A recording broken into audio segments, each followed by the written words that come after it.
knowing what was in Dietrich Bonhoeffer's mind.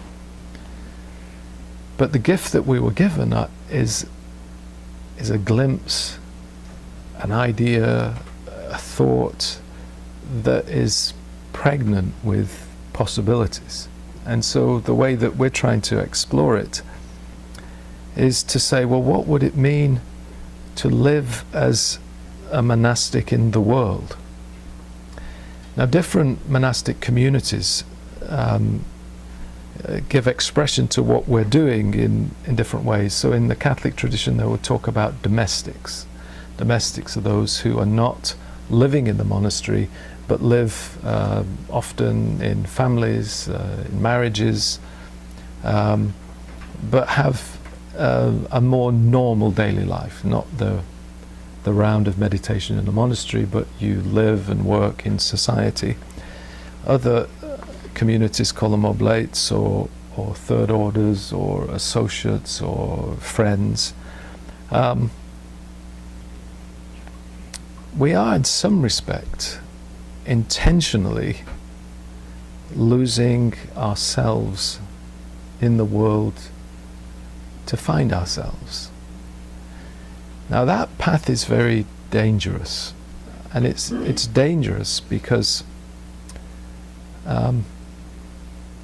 when I was a traditional Baptist minister for 19 years, my whole life was encompassed in the life of the church. And so everything that I did, and I think it's maybe peculiar to ministers, but everything I did was using the language of the church, being with people in the church.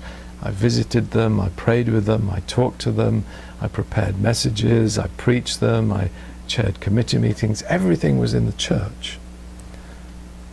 And then when we started to explore this in '94 and I ceased to be a traditional minister, my intention was to leave that and to go into the world, not quite knowing what I would find there, because people behave differently around ministers if they know you're a minister.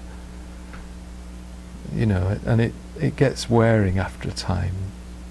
They'll be talking, you know, and smack their thumb with a hammer and go, oh shit, oh I'm sorry, you're a minister. And you think, oh God, you know, give me a break, will you? But they kind of don't, you know, don't give you a break.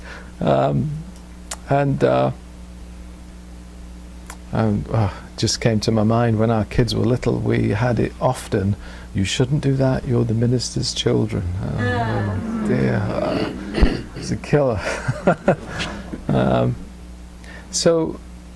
But what happens is if you take that path, the path that we've taken, now when we talk to very religious people or read a very religious book, the language is so strange and alien and foreign, and you're thinking, are these people real? What planet do they live on? They're not talking the way that we talk. They're not thinking the way that we think about things.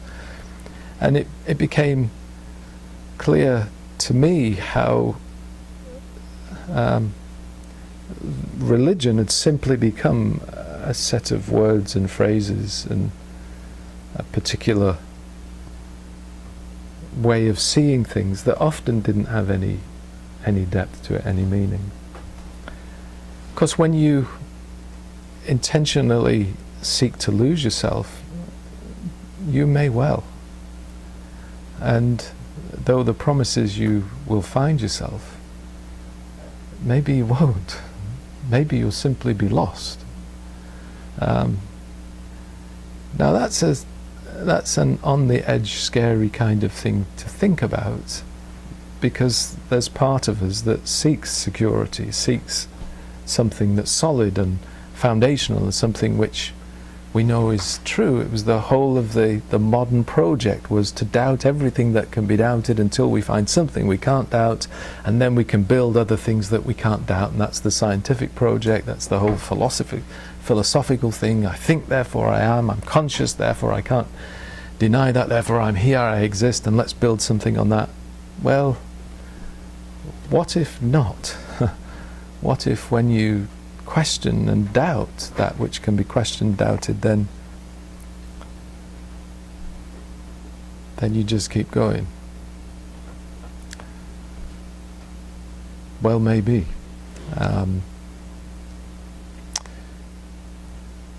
I think what we're trying to work at is the insight that Bonhoeffer gave us. He didn't want to throw away the Christ. He said, okay, what would it be like to be as Christ? What would Christ be in our culture today? And he didn't give us the answer, but he raised the question. And that's the question that we have. So a secular monasticism, a living in the world, a carrying out the disciplines of monasticism, seeking to be as Christ, a secular monasticism. That's something that we bring. The third distinctive that we have is our inclusivity. We seek to be an inclusive community. The biblical motif of the fall in the creation myths is a motif of exclusion.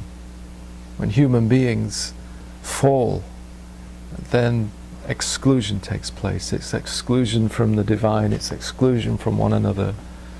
And that's the symbol of human society, is exclusion. And we do it all the time when we name the other. You are other than I am, and I am different to you, and therefore you're excluded because you're not the same as I am. It's the basis of nation states, it's the basis of war, it's all of the bad things in life are about exclusion. The biblical motif of redemption is inclusion. It's receiving all as Christ receives all. So human societies are marked by exclusion, cultures of domination, sexism, racism, classism, speciesism, ableism. They're all ways of excluding the other, right? Redemption is inclusion of the historically dominated, the marginalized, the ignored, and the forgotten. It's a bringing all in. Now we've tried to practice that, and over time what has happened is that we've found different emphases as we seek to be inclusive. So one of the first inclusions that we had back in the very early days, in the early 90s, was the inclusion of women in every aspect of community life. Feminism became an extraordinarily important way of thinking for Jane and I. And we have, over the years, sought to work that out in terms of including the voice of woman in the community and in all of our orders. It was very important to us when we were consecrating an apostolic succession that it was a male and a female leading the community.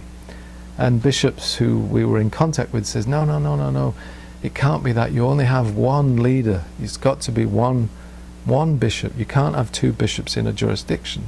It's never been done before. And we said, well, we're doing it because we want male and female.